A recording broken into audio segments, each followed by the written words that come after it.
Hi, and welcome to part 2 of our masterclass on Pinterest. I am Jory Desjardins of BlogHer's, and with me is Bob Gilbreth from Mahology, who has been chatting a bit about why to invest in Pinterest from a marketing perspective. So now we're going to dig in a little bit more and talk about best practices. And I think this is something that both of us can bring different data to the table. Well, you more data and me more anecdotal, but we certainly have been doing a lot of work with clients around Pinterest and have some stories and some things that have really worked. And it's been great working with you and kind of determining why that is. Just to get started, there was a great image that you use when you try to explain to brands what they are doing wrong in Pinterest. Yeah, I had to show the cartoon. Could you just walk us through, because I find it rather hilarious. Yeah, well, it's hilarious because it's probably true or close enough to true in a lot of boardrooms at big marketers. You know, I started my career at Procter & Gamble, and it's tough to figure out what to do in digital. Digital is great for consumers, but it's been very challenging for marketers. And that struggle that a lot of folks are going through right now is seeing some great organic traffic from Pinterest, often marketers using it themselves, but still struggling with how to win. And you know, hopefully we can shed a little more light on the right way to do it here. Indeed. It's like we know that we should be spending money, but not sure how exactly to do that. Exactly. And there were some pretty common questions and issues that you've encountered with brands. Yeah, I think you know, we hear the same things again and again. You know, how often do I pin? What do I pin?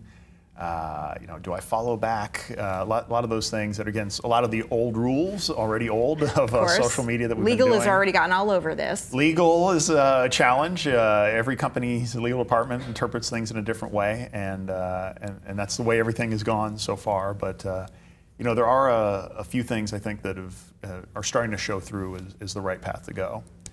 I think the biggest thing that we all need to have a mind shift around is that Pinterest is actually less of a social media, less of a social network.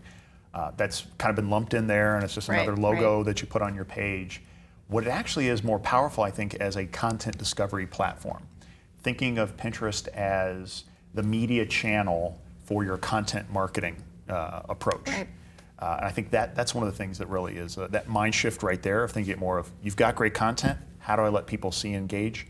That's often the primary. You've likened it to a magazine that you tear out, and you just like, you know, I have my little file at home, right? I mean, it's dwindling. The paper is now yellow because I haven't really done it that way for a long time, but it's a very similar concept. Yeah, I think you know, people for years for decades have ripped articles and even ads out of magazines, put them in a file folder for particular projects, whether it's recipes or something to do in the yard or kitchen. And that's really what Pinterest is, the digital form of that, where people can virtually rip out great content, store it in boards. And again, every time someone pins, there's repins that can go from there. So everyone sees what you've stashed in your magazine file. It's an age-old habit that we've brought to the digital age. So the question is how to get more people seeing what other people are pinning or stashing and doing something about it. Yep. An approach that you take when you talk about Pinterest, which I really appreciate, is that you look at the most popular categories on Pinterest and you help your clients gear their campaign that way. And just for the purposes of making sure you all can read these, I'm going to read these topics: babies, beauty, crafts, fashion, fitness, food, home decor, kids, pets, travel. None of them are surprises, but if you look at these as top categories and how to align with these categories, you're saying that you're going to have more success. Yeah, I think, you know, again, you want to fish where the fish are, and it doesn't mean this only categories that work for sure, but if you can link your brand to some of these top categories, this is where you can have a lot of success. And there's a few other things that are specific needs, like a new mom or getting prepared for a wedding, so there's some other things there. And I think, again, if you're a company, say, if you're a bank or an insurance company, you know, pinning your insurance rates, that's not going to work. But you know, people who buy insurance are often setting up a family, getting married, buying a house, and a company like that can share great content related to those high involvement articles and content that people are looking for. You actually remind me of a great example of a client we took on, which was a personal finance client, new credit card. They wanted the chief household officers, which of course, women, and we knew that it wasn't going to be that sexy, of course, to try to engage on Pinterest with the product per se, the actual product, but we knew what the chief household officer would be interested in. So of course we engaged in what we do very well at BlogHer is food.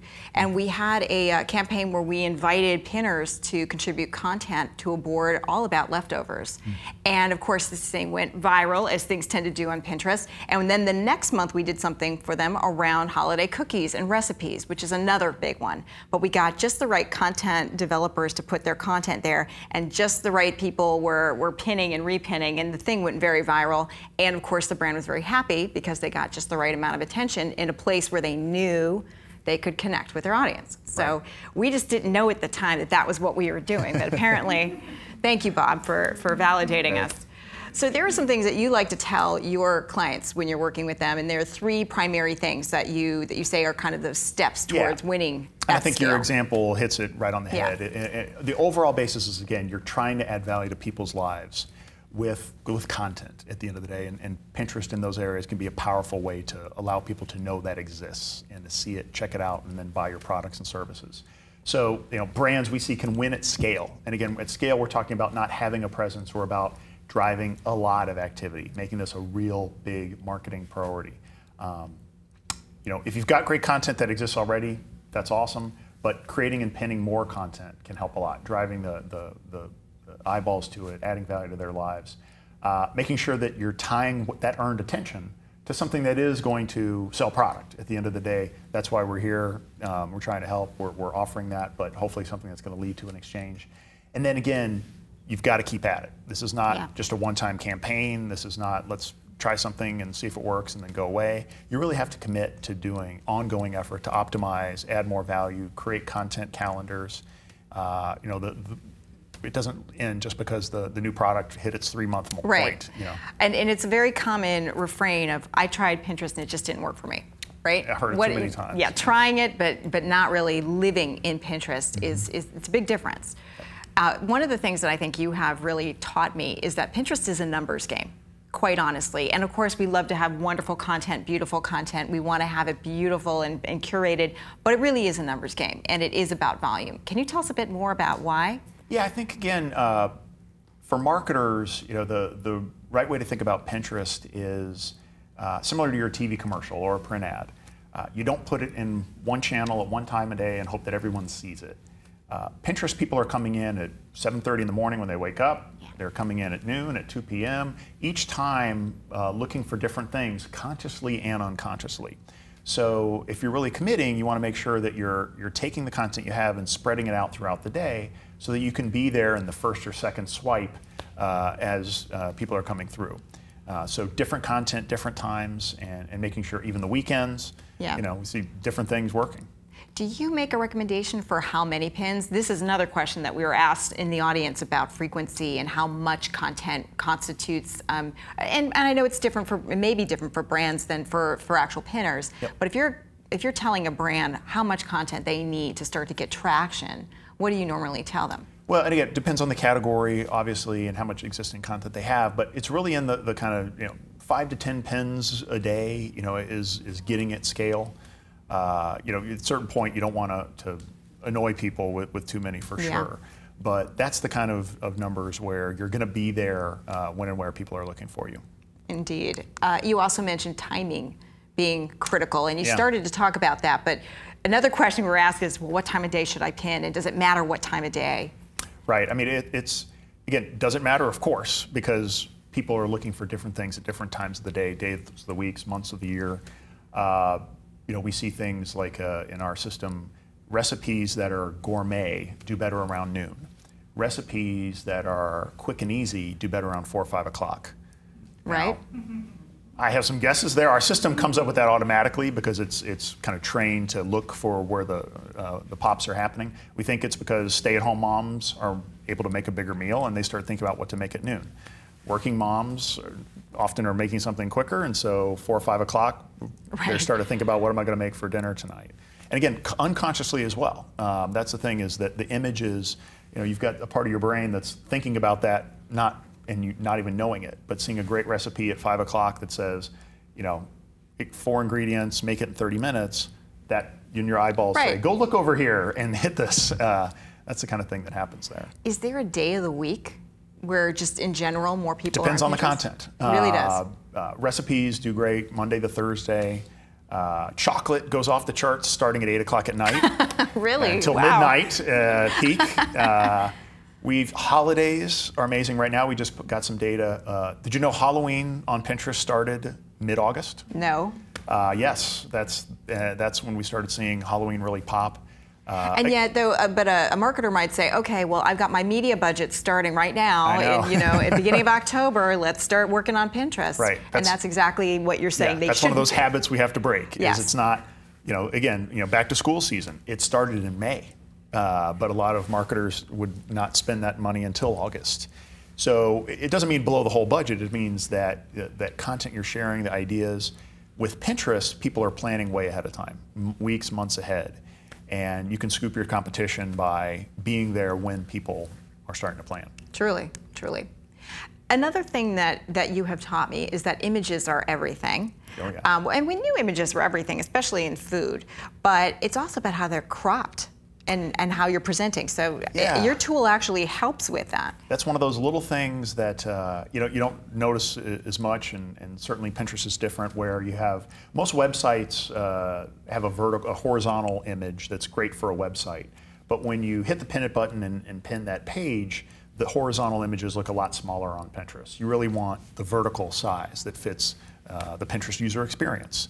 So taking a couple seconds with a tool like ours, we can get the perfect spot and better image, fitting well. We get a 2 to 3 times increase in the amount of people repinning or clicking through just on making a better cropped image. It's kind of counterintuitive to when you think about, oh, my business card needs to be circular because it'll stand out, or it needs to be, in this case, you really don't want to stand out in terms of the size because it throws people.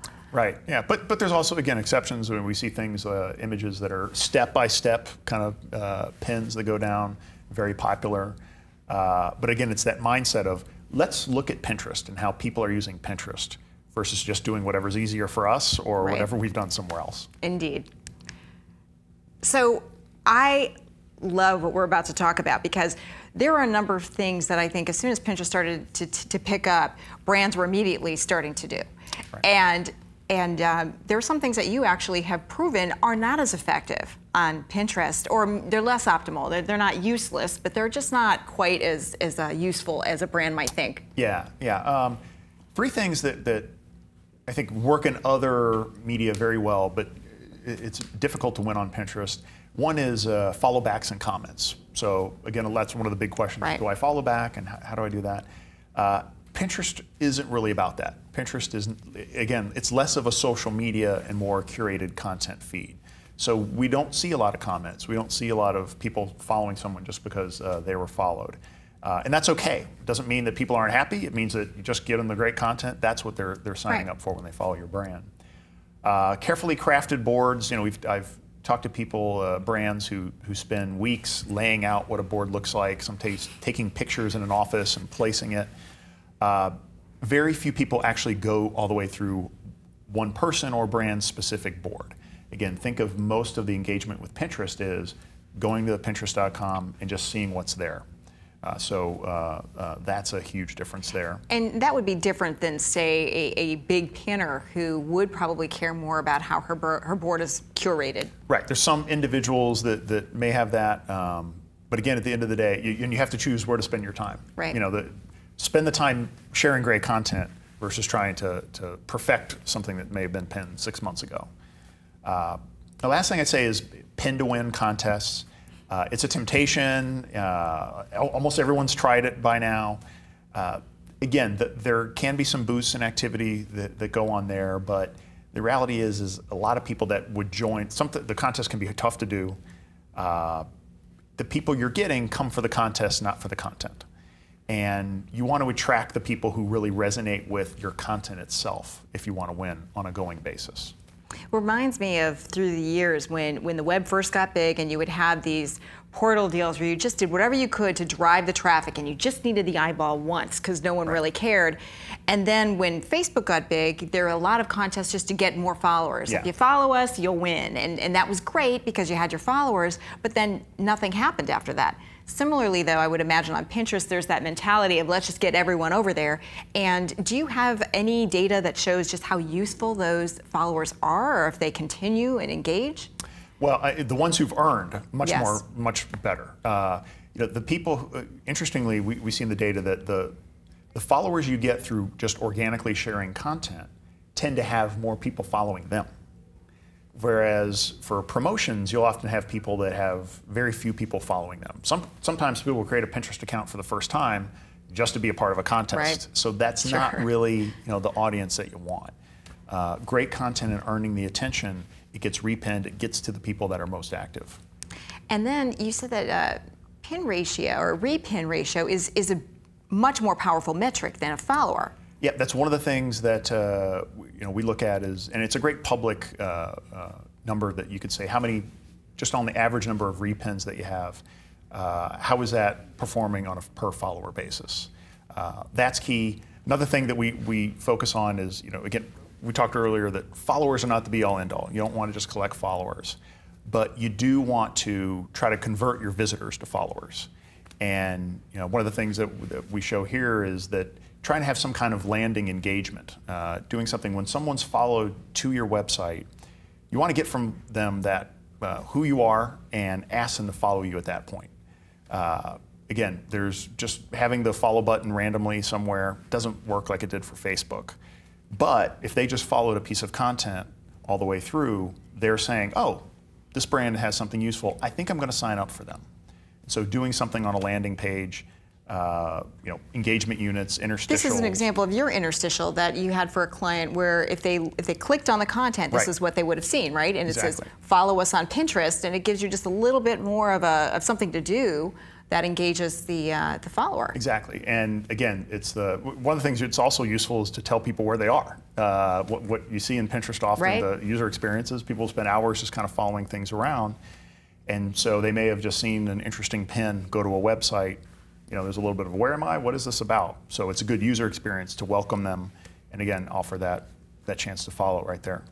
Well, I think I jumped ahead about repin, but you did make the case about repins and how it's a powerful. Yeah, that is, again, better than followers, and this is a great factor where you can actually see how you're doing versus the competition by looking back and seeing how many repins you're getting on average divided by your number of followers. That's a great way to kind of see really how you're doing. Great. And do you have any metrics yet for what is a good number for that? Yeah, we usually what we do is you calculate it on your own. It's kind of take the last 50 or 100 pins, look at the average number of first level repins, so the thing you can see right just on a list, divide it by the total number of followers and multiply it times 1,000 so that the numbers get a little bit bigger. But when you start getting it around a 1.5 to a 2.0 repin ratio, that's great. We've gotten some of our companies up to a 3.0 or higher. So I need to check what the repin ratio is. This is actually an image from a campaign we did, and I think what we did right here is that we know that there are two different kinds of pinners. There's content developers, content creators, and content curators. And sometimes they're one of the same and sometimes they're not. In this case, we had engaged some real powerful content creators for this client, which was Glad, and it was about their disposable, for their kind of storage product.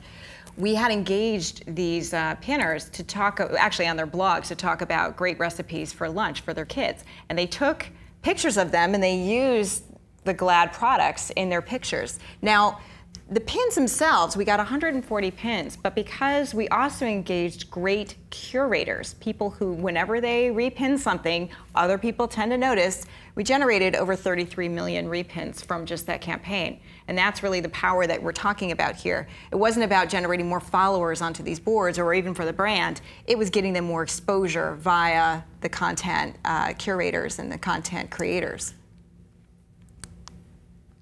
So that is the end of our second segment on best practices in Pinterest. Stick around, we will get to our interview with Jill Neisel shortly.